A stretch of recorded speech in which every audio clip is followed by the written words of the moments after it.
San Diego's World Affairs Council brings you the Distinguished Speaker Series with Ambassador Jeffrey Davidow, former U.S. Ambassador to Mexico, alongside panelist Richard Kai, President and CEO of the Institute of the Americas, and Dr. Rafael Fernandez de Castro, Director at the UCSD Center for U.S.-Mexico Studies, on the topic of 2024 elections in Mexico and the U.S., implications for their bilateral relationship. Let's dive in.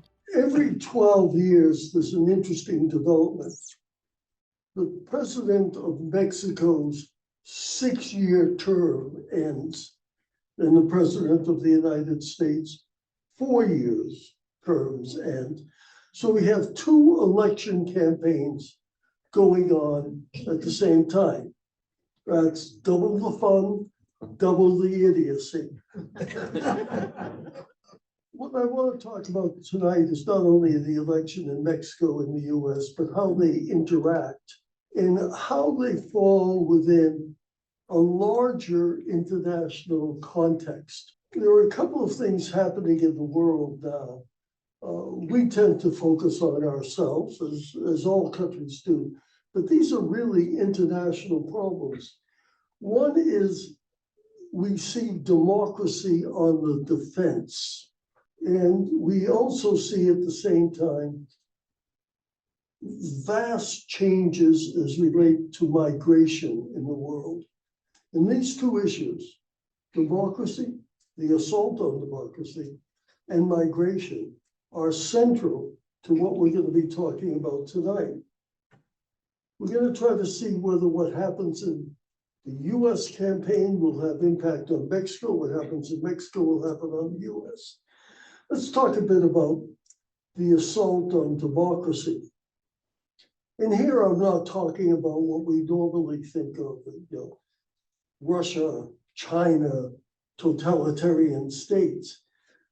We have seen in recent years, in relation to Russia, China, and elsewhere, sort of the end of American hubris. We thought, and this was particularly important in the 1990s, that with economic expansion and liberalization, countries like Russia and China would realize that their future lied in freedom and democracy. The idea was, if we could ever get everybody eating McDonald's hamburgers, they would think just like us. Well, that didn't work out. We even, had the hubris to talk about the end of history.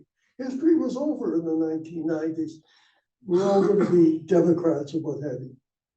Forget it. But I'm not talking about that. I'm talking about the tendency we see in so many countries, which are theoretically democratic, as we understand democracy, in which governments use their authority to maintain themselves in power. We are aware of this. We see this in Turkey and Hungary, just a few weeks ago in El Salvador, where we don't pay much attention, but the president of El Salvador changed the constitution so he could run for another term.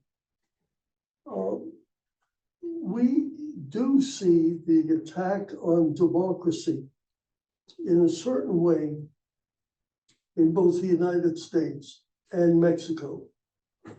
The most effective way for powers to maintain themselves in power is to attack the institutions of free and fair elections, which are the most dangerous threat to people who want to stay in power.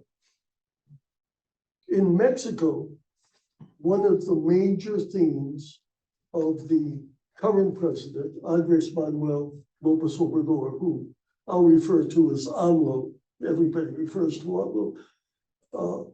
One of the things that he's been doing for many, many years, even before he became president, was to argue that the independent national electoral body, which is, by the way, is viewed in the world as a model for how to run elections, that this is a corrupt organization It is designed to keep the plutocrats in power, and a large portion of his efforts over the last 6 years have been to discredit the electoral process.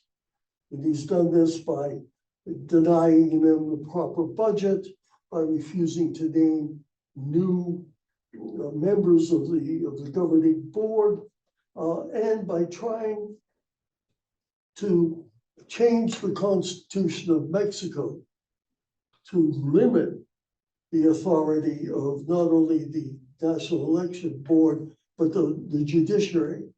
Now, he has not been totally successful because to change the Constitution, he needs a supermajority. He needs 2/3 majority in the Congress. He has not had that. But one of the reasons this election is important is that not only are the presidents in both countries going to be elected, but thousands of local leaders and congressional people. In Mexico, the entire House, the entire Senate is up for election. Here, as you all know, a third of the House, all of the House and a third of the Senate. This is very important because not only will who becomes president determine policy in the coming 4 or 6 years, but what kind of support he has in Congress. What we're seeing everywhere is this assault on the democratic institution. And we, of course, have the sad example in our own country. If I lose, the election is rigged. We know that. And this is extremely troubling because this kind of rhetoric causes great divisions in society. It's designed to cause divisions. And we have a situation where we've gone from the regular political campaigns, which are always full of rhetoric and accusations, to something which is far more frightening. The social psychologists call it affective partisanship, meaning people are no longer just partisan in the sense that, gee, that Republican or that Democrat is a fool for voting that way. They absolutely now, in so many cases, believe that the political opposition is evil. And we all understand this. And this causes a lack of social cohesion, which is essential to democracy. It reminds me of what we all know this, what the poet Yeats said: things fall apart, the center cannot hold. The best lack all conviction, while the worst are full of passionate intensity. And that's what we see in this country. That's what we see in Mexico. Now, I don't know how this is going to turn out as the election process proceeds. I happen to agree with Yogi Berra, the great American philosopher. Yogi said, never make predictions, especially about the future. But I will make one prediction, that when this election is finished, the United States will have a very old man as president. And Mexico will have a woman as president. This is historic. Macho Mexico is going to have a woman president because the two leading candidates, of course, are female. They are interesting people. The candidate of AMLO's party is Claudia Sheinbaum.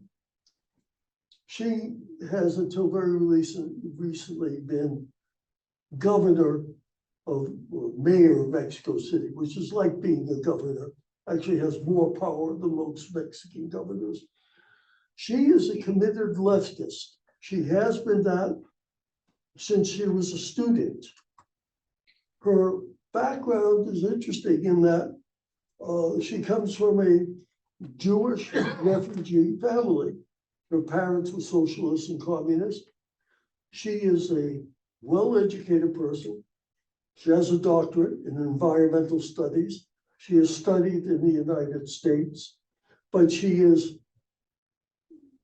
clearly views things from a leftist orientation.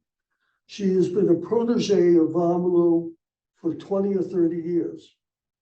And she has the job of being the candidate because AMLO, in a supposedly democratic process, chose her.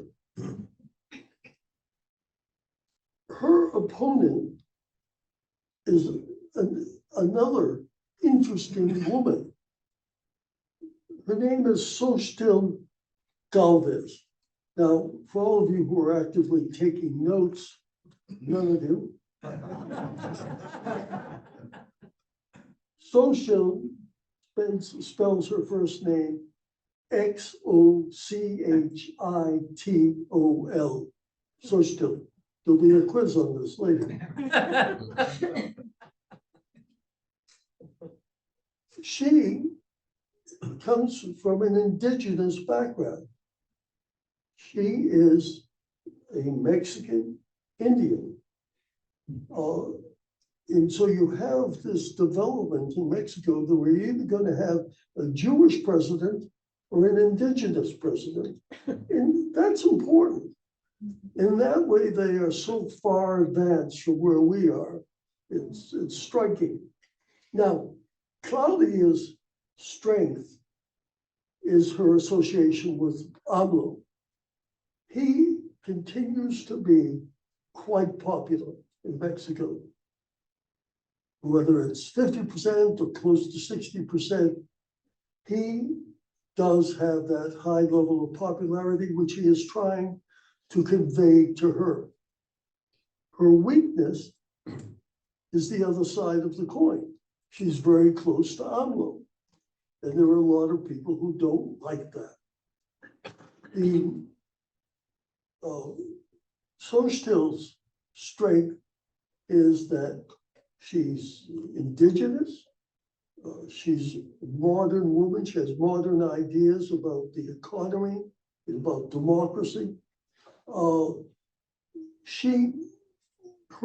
weakness is that she represents an amalgamation of the traditional three Mexican political parties that have held power in the past: the PRI, the PAN, and the PRD. None of them are worth a damn. These are very weak, discredited institutions. And they have come together, and really their only policy is being opposed to AMLO. This group, which is called the Frente Amplio, is sort of like a camel. You know what a camel is? Camel is a horse put together by a committee. And she, unfortunately, is the jockey, the camel jockey. So it's a fascinating election to watch, and it will have a historic outcome. At the same time, there'll be congressional elections, and that's very important because if Morena, which is the party of Claudia, gets a 2/3 majority in the Congress, then a lot of the plans that AMLO has not been able to put forth, or has put forth but not been able to have successful congressional action, she will push them. I kind of believe that her leftist orientation is different from Lopez Obrador's. I think she's more scientific, more theoretic in her views than he is.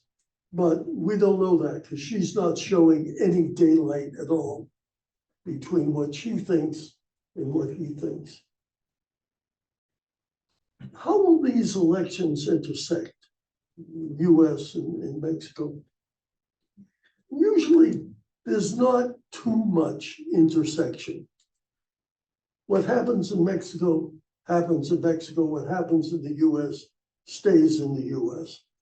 But I think it's going to be very different this year.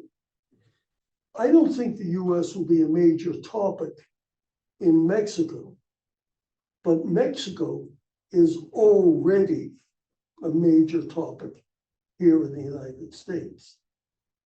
A major topic in the sense that the issue, which comes at the top of the polls right now, is migration. That's Mexico, it's an issue.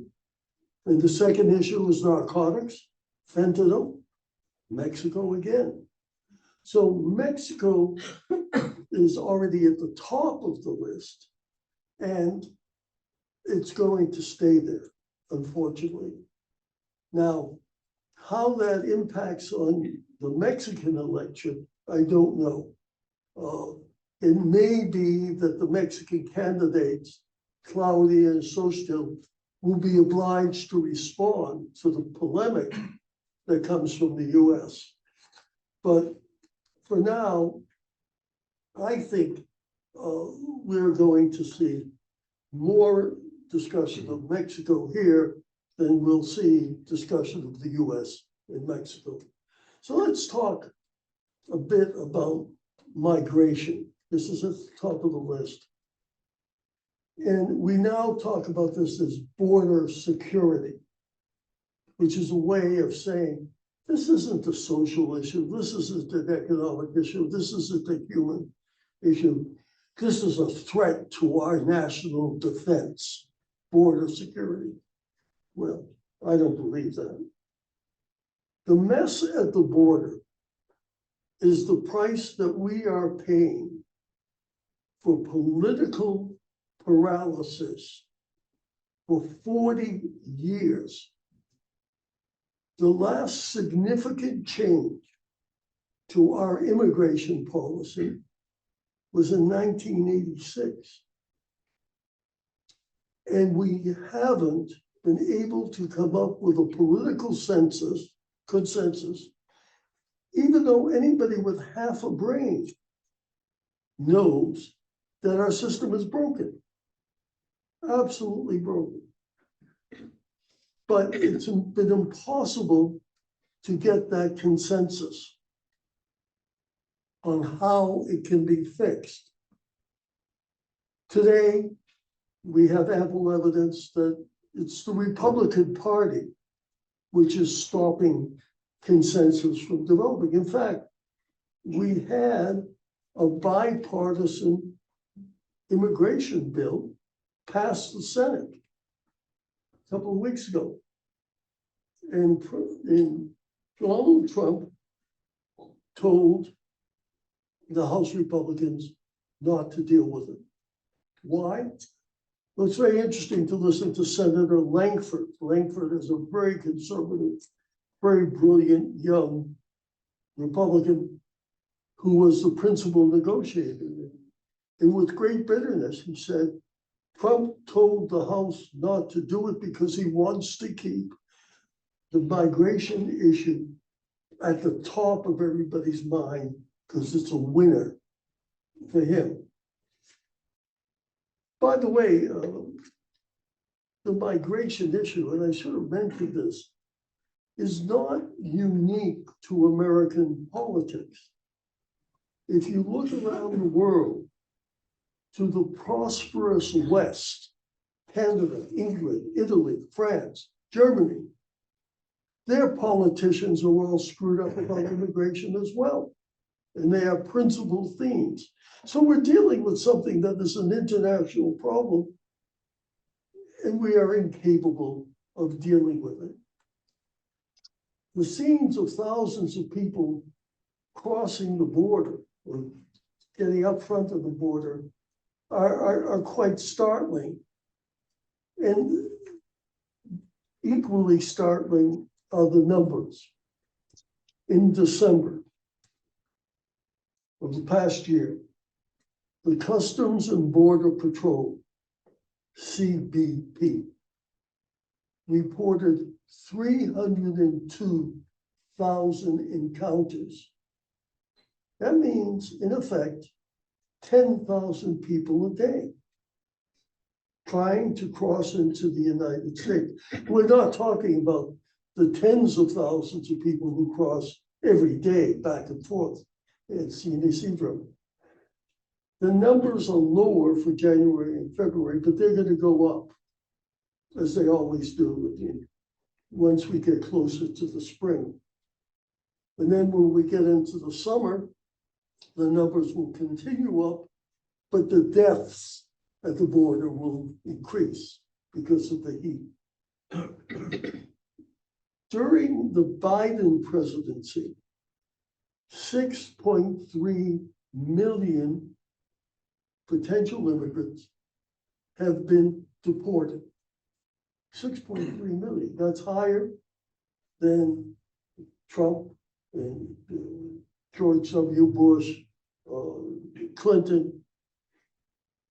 Estimates vary, but probably over the last 3 or 4 years, about 2.5 billion migrants have come to this country in our staying here now. The migrant population has increased. And in fact, the migrant population of the country is growing at a faster rate than our birth rate. Why now? Why is this happening now? Well, for one thing, there was a lot of pent-up demand. The increase began in 2018, 19, and then hit a wall in 2020 with COVID. So a lot of the people who were planning on coming in those years couldn't come. US regulations sort of stopped people from coming in on public health reasons. So that's one of the changes. That pent-up demand is pushing through. We've also seen changes in the countries of origin. Mexico used to be the principal source, and Mexico still is the #1 source of people trying to enter the United States without documents. About 750,000 were apprehended last year. And there's an estimate of about 3 million or so who might be residing here. But the methods, not only has there been a change in where people are coming from, used to be Mexico, Guatemala, El Salvador, Honduras. Now it's worldwide. Of course, Latin America, Western Hemisphere, Haiti, Venezuela, Cuba, and Nicaragua, the 4 failed states of the Western Hemisphere sent up tons of people, but elsewhere in Latin America as well, and from all over the world, Africa, China. 37,000 Chinese were stopped at the border last year. The biggest change, why we're seeing this, was a change in our own policy, which began a few years ago and relates to the whole question of asylum. When I was a young officer in the Foreign Service, asylum was something quite rare. You know, a political asylee who would escape from Russia, or most famous case was the Hungarian cardinal Mindszenty, who tried to get out of Hungary, made the mistake of coming to the US Embassy and spent the next 17 years in an apartment in the US Embassy before he could get out. But we've changed how we view asylum. and we've changed how we deal with it. So we have now a different form of immigration. It used to be people would try to sneak through the border and avoid the border patrol. Now they come through and they wait for the border patrol and they say, I'm an asylee. Theoretically, our law says, well, that person should go in front of a judge immediately who would make a decision, yes or no, send the person back. Well, here's another area where we have screwed up because we're incapable of dealing with this. Now, somebody gets to the border, says, I'm an asylee. We say, well, we're really not sure, but come on in and we'll take a look at your case later. There are 3.3 million unresolved asylum cases. There are 685 judges who are supposed to resolve these cases. That means each judge has a caseload of 4,500. This is a mess. I'm not being inhumane, but I'm just saying we've got to figure out a better way of handling asylum requests.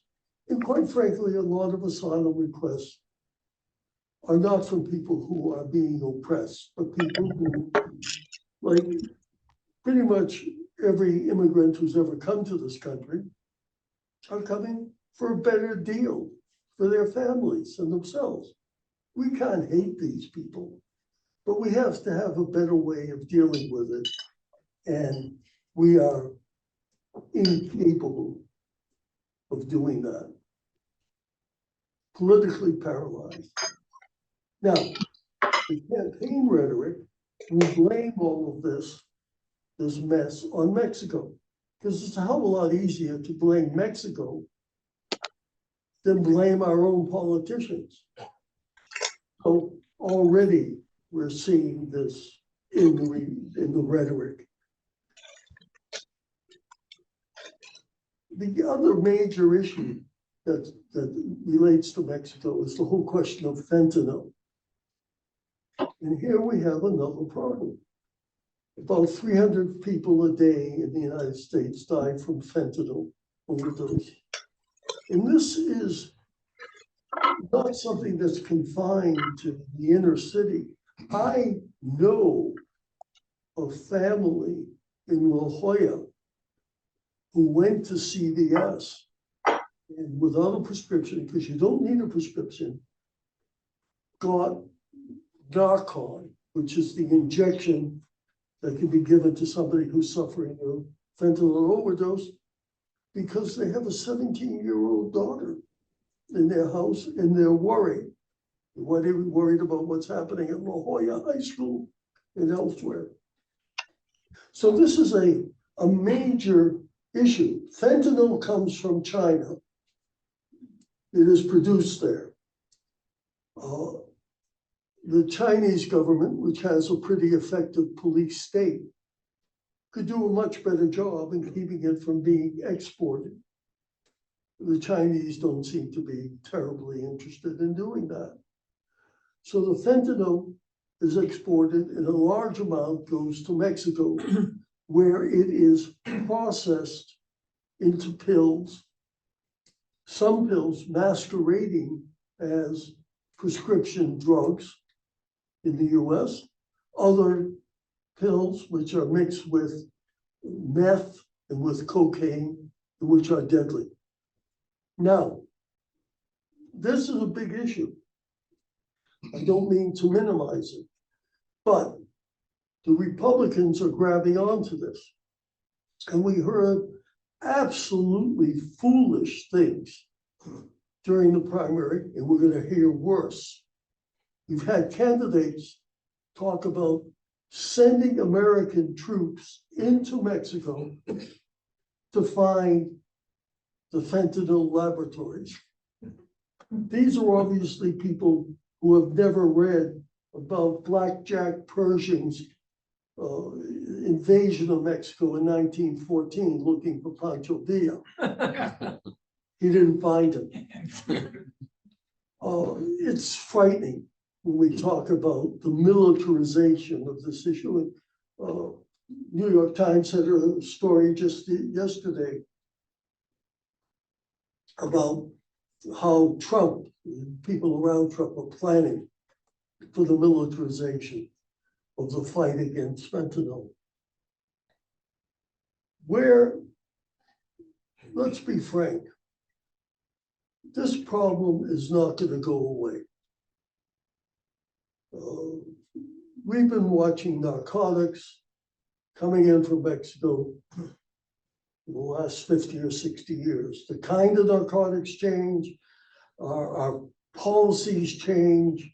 I remember when, not long ago, we were fighting the battle against marijuana. We gave up on that.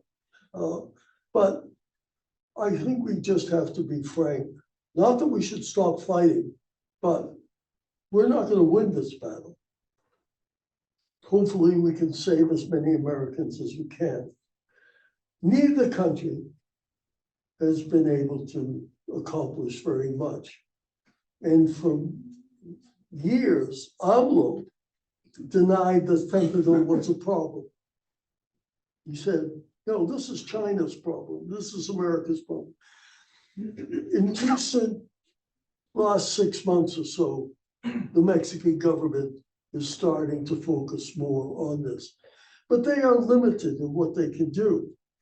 They're limited because they don't have the resources. There's a tremendous amount of corruption. Fentanyl is controlled by the cartels. By the way, a large amount of the migration, that other problem, is now controlled by the cartels as well.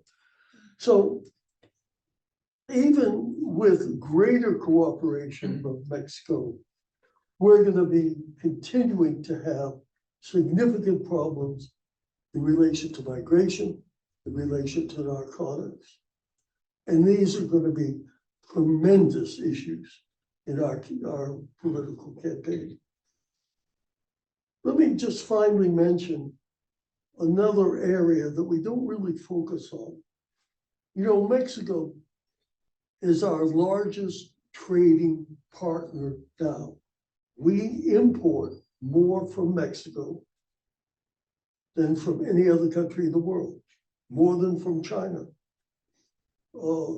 We export about 15 to 20% of our exports to Mexico. This is serious business. All of this trade creates conflicts. Trade inevitably creates disputes. And we have some really major disputes with Mexico, not about little things, about the automotive industry, about the agricultural industry, about aluminum, about steel, about energy. And these issues are in consultation, not very rapid between the two governments, but they can become, if exploited, great vote getters. One of the things Mexico is focusing on is the importation of American corn, which the country is absolutely dependent on. If that blows up, think of all the votes in Iowa and parts of Minnesota and Michigan that can be gleaned on that issue. Same thing with the automotive conflict. So this isn't at the top of anybody's view right now, but I think we're going to see more of it, okay? So let me finish there. To summarize, we are dealing with issues in relation to Mexico that are going to be big campaign topics. We're not alone in the world in dealing with the assault on democracy. We're not alone in the world in dealing with migration. But these issues coming home. And adding the commercial questions, I think there's going to be a tremendous involvement of Mexican issues in our election campaign. I think more than the US will figure in Mexico's campaign. The tragedy in all of this is that these issues will be discussed not with the hope of resolving them, but in the hope of gaining political advantage by blowing them up. So I think it's going to be a tough year. I think, as Betty Davis said, in All About Eve, buckle your seatbelts. I think Jeff gave a very good analysis of where we stand with respect to the coming elections in both our countries. And I think his quote from Yogi Berra was definitely apropos. But I think that one of the things I think we need to sort of appreciate is that irrespective of who wins in either country, we're inextricably linked. We depend on Mexico for so many things. We have a very interdependent relationship with that country, and vice versa. Beyond the issues that Jeff spoke about with respect to migration, fentanyl, I mean, we have issues on the border related to the environment. Sally Spencer's here from the IBWC, Jason from labor. We have issues related to public health. We saw the border shut down during COVID. We've got workforce development issues, education issues that are cross-border. We have regional security issues, that go beyond, some of the issues that Jeff spoke about related to the cartels. We've got issues related here on the border, and we see it firsthand, issues related to water security, and energy security. We need each other and we need to work together. So we're all voters. We can't predict the future, but I think that one of the things I would offer to all of you is to think about the positions of your candidates or your potential, the people you're thinking of voting for, and how they stand vis-a-vis the border and Mexico, and vice versa for those of you from Mexico. Think about that bilateral relationship, because if you hear the rhetoric, I think there are signals of where some of these candidates stand. I mean, Trump, for example, beyond the fact that he wants to send the SEALs down to take out the cartels, he's also talking about a universal 10% tax across the board. And that will do away with the USMCA. That will unwind all of our free trade agreements. I should mention that in 1993, Mexico was one of the most protectionist countries in the world, and their average tariff was 10%. We're going backwards. America was the leader in free trade and open markets and rule of law. This will send us back 30 years. So think about that. I think that with respect to migration, I think listen to where candidates stand on that issue, because we're the United States. One of our biggest assets has been our immigrants. You look at Europe right now. Their economies are dying because they're an aging society. China is also in deep trouble because of its inverted pyramid. We have an advantage because we have been a little more open in terms of immigrants, but we're negating that through some of our politics. So we should think about that. And I'm not talking just at the presidential level. I'm talking about members of Congress and how they stand. So look, I believe that there's a lot at stake, as Jeff mentioned, in both countries. Looking to Mexico, I think Mexicans need to listen very carefully to what the candidates are saying. In the case of Claudia Sheinbaum, as Jeff correctly mentioned, she's a PhD. She's an expert on climate. In fact, she was one of the co-winners of the Nobel Prize, along with Al Gore, back several years ago. Yet, and she studied at Berkeley and worked at Lawrence Berkeley Lab. but she's taken a very nuanced position related to energy reform in Mexico. 2 weeks ago, she had a podcast, or it was a YouTube video that was posted, which I'm happy to share, that she wants to challenge this Supreme Court ruling in Mexico. The Supreme Court ruled that AMLO's position on energy reform was unconstitutional, and I believe that was a correct decision on the part of the Mexican Supreme Court. And she wants to challenge that through a supermajority. So it's to the point that Jeff was making. So, and her position is that Mexico needs to protect its national industries. Pemex, which is, by the way, the most indebted oil company in the world, with going on $110 billion worth of debt, and then CFE, their state electrical company. The Institute of Americas right now, we're working on a nearshoring study. We've interviewed 37 companies that are either in Mexico today or are looking at investing in Mexico. We talked to one Orange County-based medical equipment company, medical device company, that in addition to exporting to the United States, they export to Europe. And they're really concerned about the European carbon tax and the implications to Mexico. Mexican politicians don't even have that on their radar screen.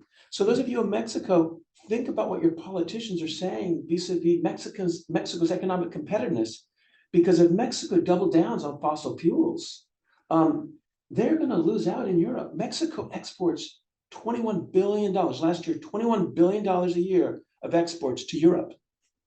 Well, the U.S. is important. That's not chump change. So what's Mexico going to lose out if they decide to stay the course with AMLO's policy to protect energy? So I think there's a lot at stake. And also with both candidates have been talking about nearshoring. And of course, the U.S. is a key market. Mexico takes, and I think a lot of Mexican politicians take the U.S. market and nearshoring for granted, like it's just going to come. Believe me, Mexico has competition. Mexico's got competition from Asia, Malaysia, Vietnam, Indonesia, Thailand. And those countries are offering incentives, and they have more regulatory certainty than Mexico does. AMLO has gutted a lot of its regulatory agencies. So Mexico has a lot of work to do. And I should say that Mexico right now, they have an opportunity, if they get this right. According to a study that was done by McKinsey, Mexico could increase its exports by 33% over the next 5 years, if they get it right. But if they don't, they miss out on a huge opportunity, which is not going to come around for many years. So again, I think there's a lot at stake for all of us, and I think we should be very mindful of the elections to come. So that's all I have. I don't know if Rafa, you have anything that you want to share? Yes, thank you, Richard.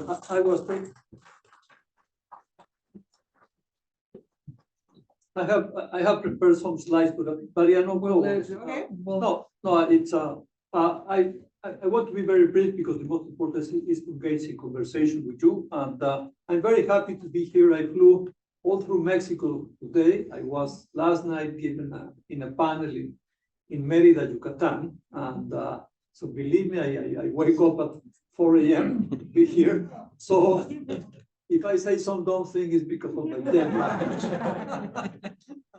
I'm very happy to be here with two super champions on U.S. Latin American relations, Steven Tregan, who served in Latin America for 47 years, and with my dear friend Jeff Davidow, who was ambassador to Mexico. And I have observed, I would say, the last perhaps 10 U.S. ambassadors to Mexico.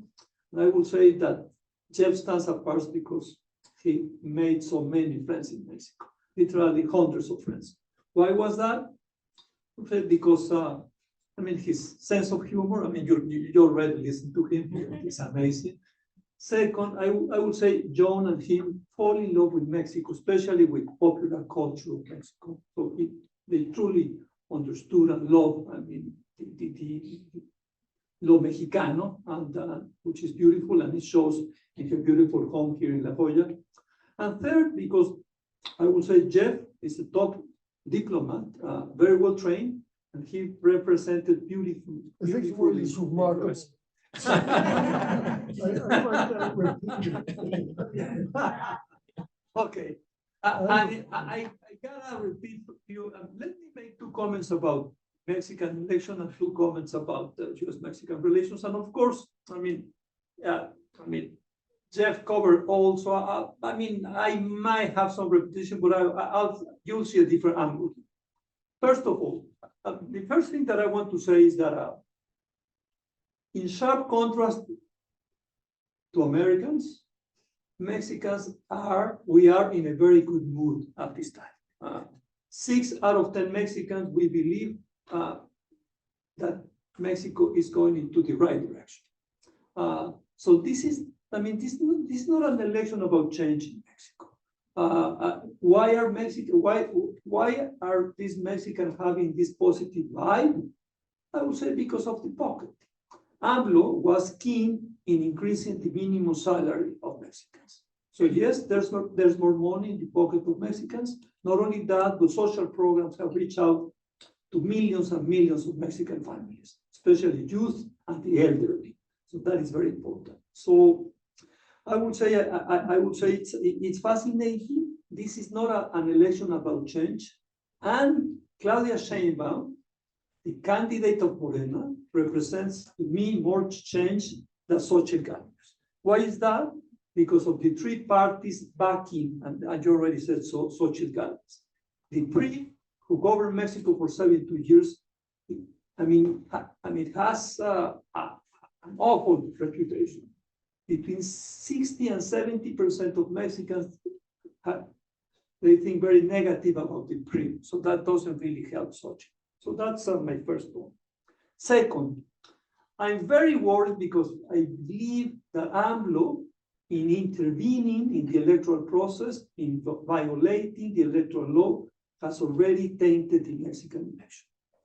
Not to say that still Xochitl could win, but I think the election has been tainted because AMLO has, and the government, the federal government, has spent lots of money in making sure that Claudia will be the candidate in the sort of primary within Morena. My friend Luis Carlos Ugalde claims that about 3 billion pesos were spent in that process. Just to give you a sense, the maximum that a candidate could spend in Mexico is 600 million pesos. I don't know if this figure is correct, but they certainly spend a lot of public money to make sure that Claudia were known by everybody. Not only that, AMLO, day in and day out, attacks Xochitl in his mañaneras, and that really has increased the negatives of Xochitl. So, this is not a fair election, and it must be said. On bilateral affairs, Jeff was right. I would say the US doesn't count in the Mexican election, and Mexico is very much present in the US election. Let me give you my take on the current immigration crisis in the US-Mexico border. I've been here.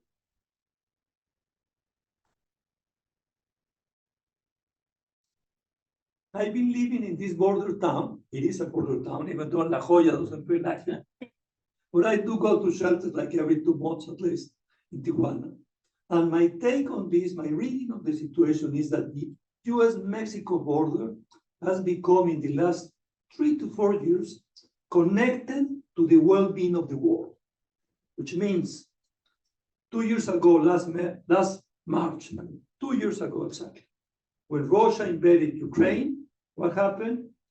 2 weeks after, we were having in Tijuana between 1,000 and 1,200 Ukrainians coming in a daily basis to come across the shores. What happened last May? There were elections in Turkey. And guess what? Between 200 and 300 Turkish people were coming on a daily basis to the US-Mexico border. So there's a beautiful figure put out by the Migration Policy Institute. During the 3.5 years that Biden has been in office, 6 million migrants have arrived into the US-Mexico border. About 3 million people have entered the border, documented, and they're waiting for asylum, for an asylum judge. So this is a lot of people. most importantly, only last year, 2023, less than 40%, 49% of the flow was Mexicans and Central Americans. So now 51% of the flow is from all over the world. So this is very telling about everybody coming into this world. So I believe this is, this is very bad news for the Democratic Party. The Republican narrative is impeccable. We badly need the guy who will build the beautiful wall to come back to the White House. And that's very clear. And this is very sad, but let's face it, Biden, to say the least, has been very erratic in managing the US-Mexico border. So let me go to my last point. I do believe that US-Mexican relations will live in a very special time. It's like the Dickens book, The Tale of Two Cities. We live in the worst of the time, we live in the best of the times. And Mexico is clearly benefiting a lot from the China-US trade conflict and disputes. It's wonderful that Mexico overcome China just last week in exporting more to the US than China. This is the first time in 20 years that this has happened. This is wonderful news. And I believe this is wonderful because it helps Mexico and the US in many. It helps Mexico because it creates a lot of jobs in Mexico, well-paid jobs. It helps the US because with Mexico exports, the US exports between 30 and 40% of content of Mexican manufacturers, which are what Mexico exports, is American content. So this is beautiful for the US and this is beautiful for North America. There's a problem there. The US is running a huge commercial deficit, trade deficit with Mexico, almost $250 billion. So this is going to be an issue with Trump if he comes to the White House, because we know that he's highly protectionist. So let me stop here, and I do believe that this is a very important election in Mexico, a very important election in the US. I wish we Mexicans could vote in the US election, because what happens here is really going to affect Mexico. But let's face it, I would say Mexico is in a fairly good ground regarding the election.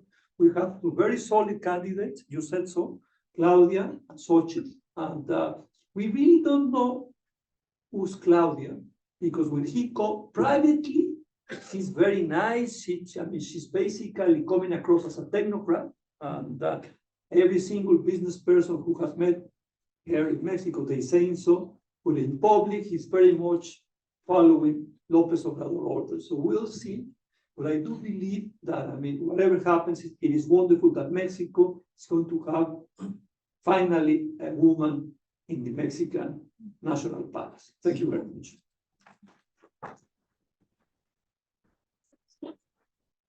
I just wanted to react really briefly to one of the points that Rafa made, and actually Jeff alluded to this, talking about the fact that Mexico is now the US's largest trading partner.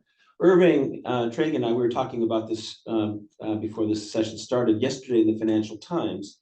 There was an article about the growing amount of Chinese exports to Mexico. And what's happening is, if you look at the data, what's occurring is that Chinese exports to Mexico have ramped up considerably over the last 18 months. So the Financial Times is arguing that maybe this flip in terms of Mexico becoming our largest trading partner is perhaps attributed in part to Chinese companies that are using Mexico as a backdoor. So I throw that out, and I mention that because it's relevant to this upcoming presidential election, because I think this issue can blow up. And in fact, there's actually right now, the Biden administration is right now currently reviewing regulations. It's actually Section 30D of the revision on the IRA to preclude Chinese any company that is either controlled or owned by the Chinese government or Russia, North Korea, or Iran will not be able to take advantage of the IRA tax credit. So I throw that out because this issue is, I think, could also become a major talking point in the upcoming election. You're absolutely right, Richard. Yeah. Yeah.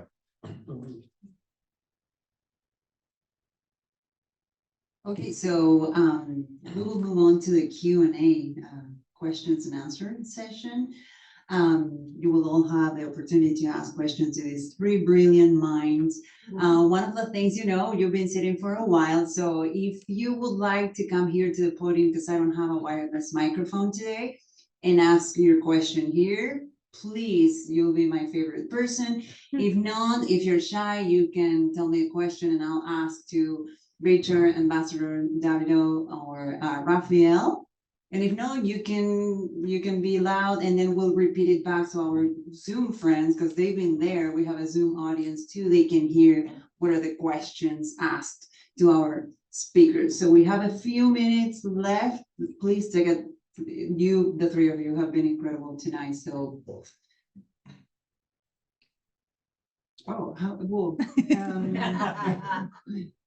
let's go with Bernie. All right, Barry, almost, I couldn't read your name. Barry, go ahead. thank you. We're accustomed to, in our news media here, to hearing about the cartels in terms of drugs and human trafficking and this sort of thing. Can you tell us something about the relationship between the cartels and the government in Mexico? Read the New York Times today. That's the point. That's the trigger. If you didn't, but It's a complex relationship. It has many elements. In some cases, the cartels, organized crime, really control parts of Mexico. And I think it's important to note that in the last elections of Mexico, 2 years ago, 120 candidates were killed. Now, these were candidates for local office or what have you, but that's a function of organized criminality. There is, of course, a long history of cartels, corruption in relation to Mexican government officials. What Richard was referring to was that there have been allegations that, particularly in the 2006 election, when AMLO was also a candidate, he lost, that his party received funding from the cartels. The US government investigated this. They were told about this by people who had been arrested in the United States. And ultimately, they gave up in the investigation. My view is, given the involvement of money in Mexican elections and US elections, there's all sorts of dirty money gets involved. In the US, I don't think it's criminal money. I think it's corporate, what have you. So there is a real role that the cartels play in the electoral process. We really don't know how important it is and how devastating it could be, but it's there. It cannot be ignored. It cannot be ignored, but it cannot really do a whole lot about it. Rafa? I'm not here to defend AMLO, and I don't know whether his campaign received or not this morning. But what I can tell is that the agency in the US behind these accusations is the Drug Enforcement Agency. And I don't think it has a lot of credibility, nor in Mexico, nor everywhere. No, I agree that there is a battle between the DEA and the government of Mexico.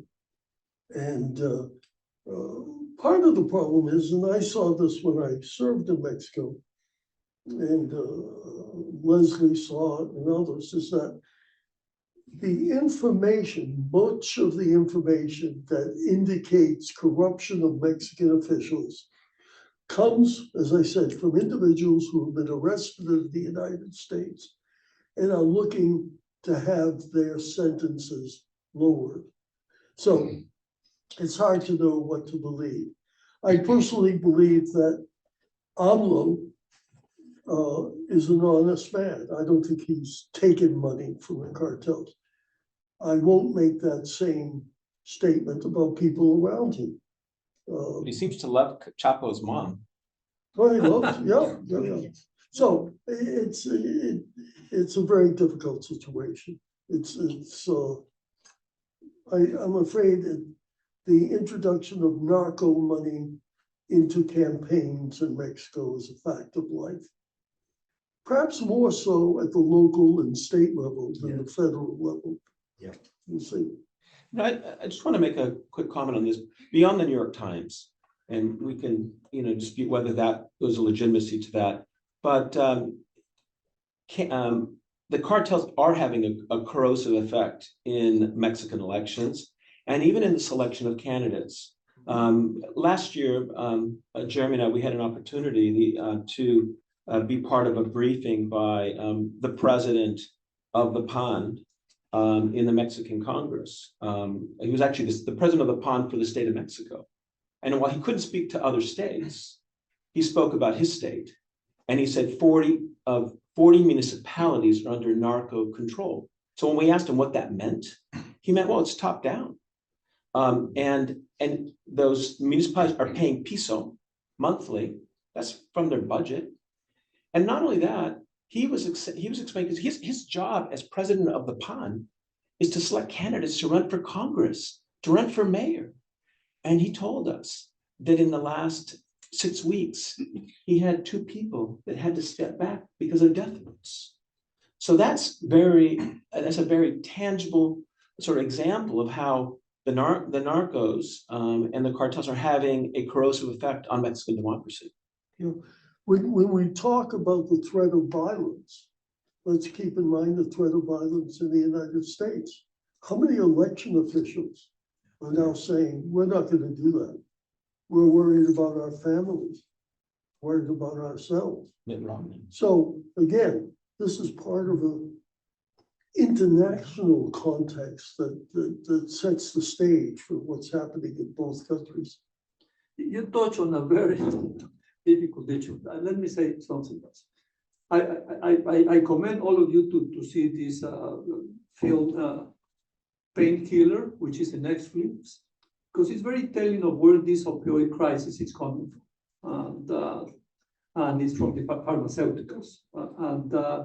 And I believe that nowadays that we have such a big crisis in the US and in Mexico, we're really getting the words out of each other. We pointed the finger to each other like we did in the 80s, and we should do better. It's awful, and but the origin of the crisis was not Mexico, and yes, fentanyl is coming to Mexico from China and is being shipped into the US. But we have to do better. We seen this awful film in the 80s, and we might repeat it, and Republicans are basically repeating it. They basically blaming Mexico, that Mexico was the origin of the problem, and it was not. And so these are difficult moments, and unfortunately, Republicans, and particularly Mr. Trump, we know, they will take this macho stance vis-a-vis Mexico, and nothing will be solved, and a lot of bilateral conflict will be created. I'm very worried about the situation.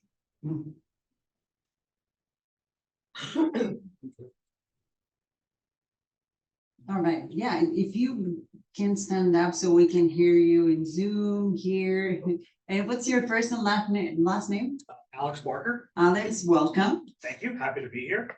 Just to piggyback a little bit off what you were talking about there, and then previously you had mentioned the idea that within the Moreno party, they're trying to kind of take down some of these institutions. With AMLO recognizing fentanyl as a threat and some of the stuff to cartels, are any of the leading candidates starting to talk about anti-corruption drives within Mexico? Well, certainly one of the elements of Xochitl's campaign is that this government, the AMLO government, is corrupt. And there's enough anecdotal evidence about, AMLO's relatives or the governor of this state or governor of that state.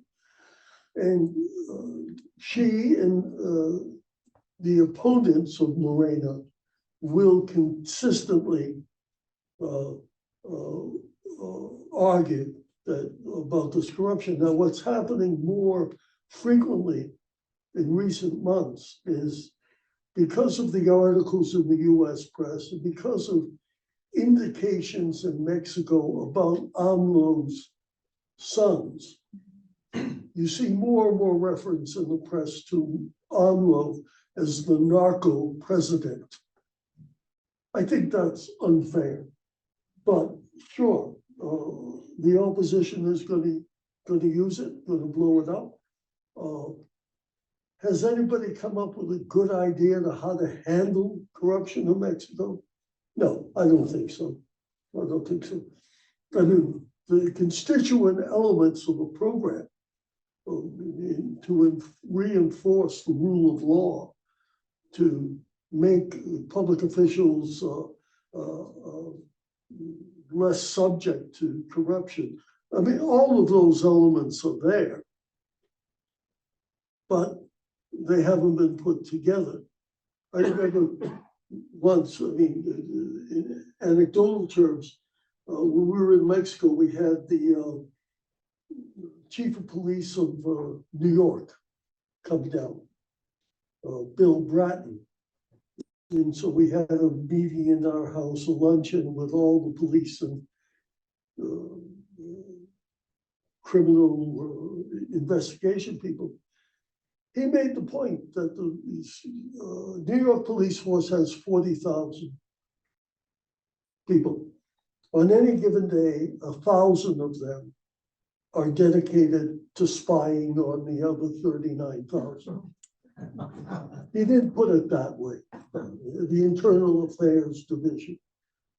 I have never seen an Internal Affairs Division in Mexico. It's not that Mexicans police may be naturally more corrupt than New York police, naturally, but there's a hell of a lot more chance of getting caught in New York than in Mexico. And that's the difference. The structures are not there. They also don't get paid.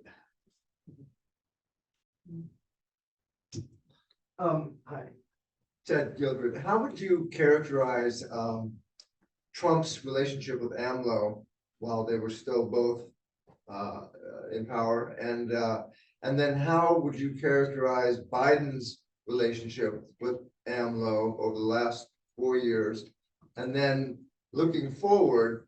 And I don't have a dog in this fight, but if Trump does get reelected and Claudia gets elected, how do you foresee that relationship moving forward? Well, the only relationship really that Trump had with AMLO, and I think actually AMLO has done a great job manipulating American presidents, both Trump and Biden. Trump's approach was very aggressive, and he threatened NAFTA, he threatened tariffs, unless AMLO did something about migration. And that's when the Mexican government started to slow the flow of migration, put National Guard troops on the southern border with Guatemala. And that's happened sporadically. But it is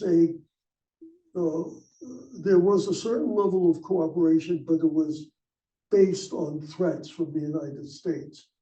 And a lot of other possible levels of cooperation in economy, in crime, in education, everything. It didn't happen because of this poisoned atmosphere. Biden has taken another approach, which is a softer approach. And he tells Mexico that there's so much that can be gained by our working together. And Mexico has responded to this in some ways, not as much as we would like. But how would it be if Trump comes back? My view, Ted, is that a Trump presidency, and I think this is the case, Trump, from his point of view, is not going to make the same mistake that he made in the first 4 years. And from his point of view, that was having too many people from the quote, deep state, keeping him from doing what he really wants to do, whether it's withdrawing from NATO or sending military troops to Mexico.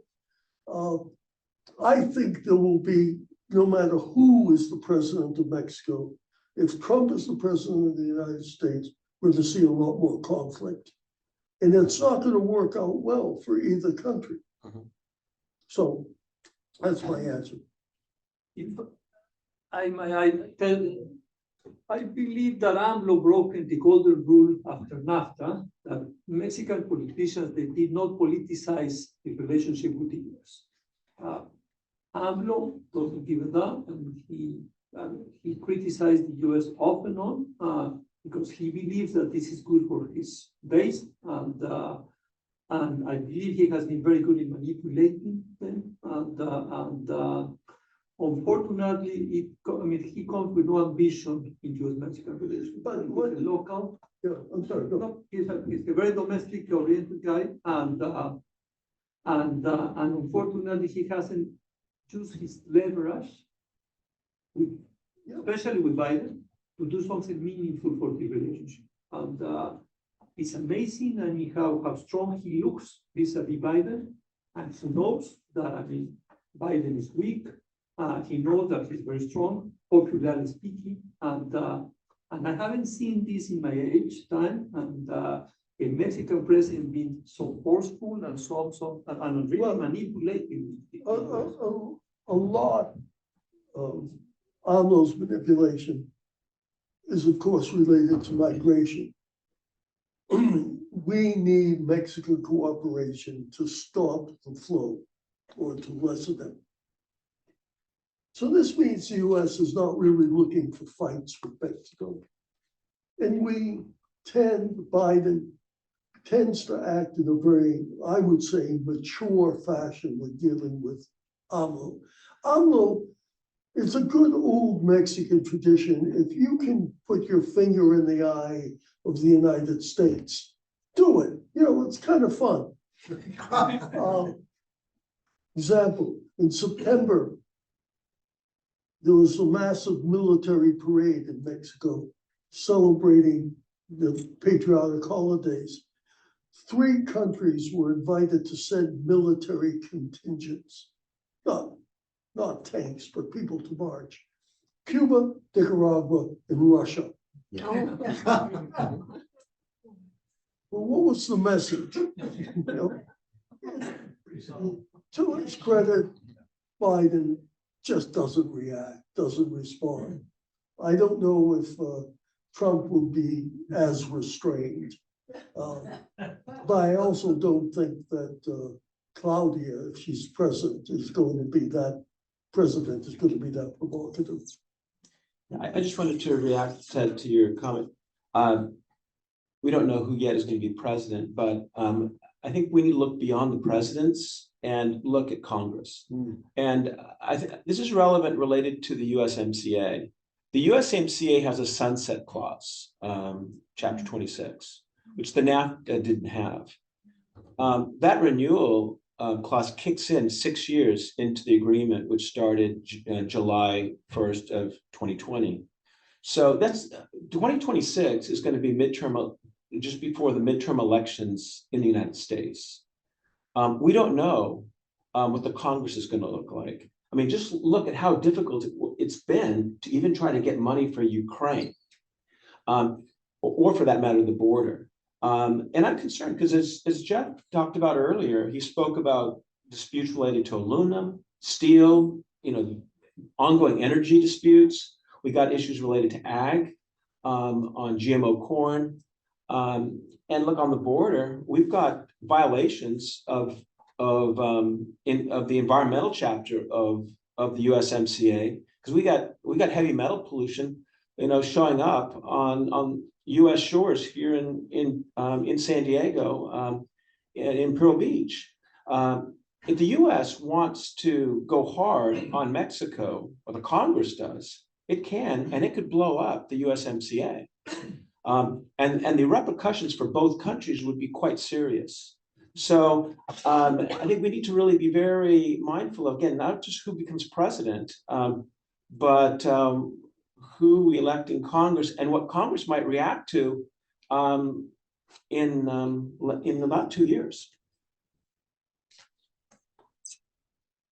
And one last follow-up. You said that 3 million people have come into the United States seeking asylum out of the 6 million that have come to the border over the last 4 years of Biden's term. Is part of that because of the policy change where the previous administration wasn't allowing asylum seekers to actually stay in the United States, but had to reside in wherever they were coming from or stay in Mexico? And what is the right policy? Because I don't know what the right policy is, but the thing I would mention, Ted, is that, and I should have mentioned this, we tend to talk about the administration and Congress and the paralysis, but there's another actor in the US, which is the judiciary. And a lot of the restrictions that both Trump put in and Biden put in and tried to maintain have been struck down by the judiciary. So I do think that we are going to have to toughen the border in relation to asylum seekers. Now, Washington Post had an article yesterday saying that what Biden is contemplating doing is not allowing people who come in outside of a crossing, a normal crossing, not allowing them to claim asylum status. I think part of the problem is that the word is out in Latin America and elsewhere. If you can get to the border, if you can cross it anyway, if you can say, I'm an asylee, well, the worst that might happen to you is that you'd have to spend 3 or 4 or 5 years in the US before you get kicked out. And as I say, this is not just a problem in the United States. Look at the newspapers in Germany. I was talking to a Canadian friend today, and migration has become a major issue in Canada, of all places. So I don't have the answer to the question. If I may add that, I mean, this is getting very complicated now for Mexico because now Canada, last week, Prime Minister Trudeau is talking about imposing visas to Mexico. And why is this? Just in the last 8 months, there's been an upsurge of Mexicans seeking asylum in Canada.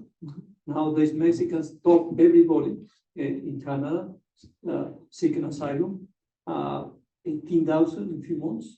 The next is Haitians, only 8,000. So, I mean, why is that? Well, because of these so-called lawyers, they basically helping Mexicans to basically fraud, take advantage of the asylum system in Canada. The same has happened in the US. There's a beautiful article in Foreign Affairs by Julia Preston last September, and she explains that, I mean, now the new way to enter into the US is through the broken US asylum system. And so it's awful what is happening between Mexico and Canada now, because we had that in 2009. I was there when Prime Minister Harper told Felipe Calderon, I'm sorry, but we're going to impose visas on you because you're abusing our asylum system. Now and then Trudeau came 2 years into his being Prime Minister, he decided to get rid of the visas to be nice with Mexicans. And now that we badly need Canada, because let's face it, if Trump comes into the White House, the best and perhaps only ally that Mexico will have is Canada. So we don't need this now, and we'll see what happens, but it's awful what's happened. A lot of people abusing the system.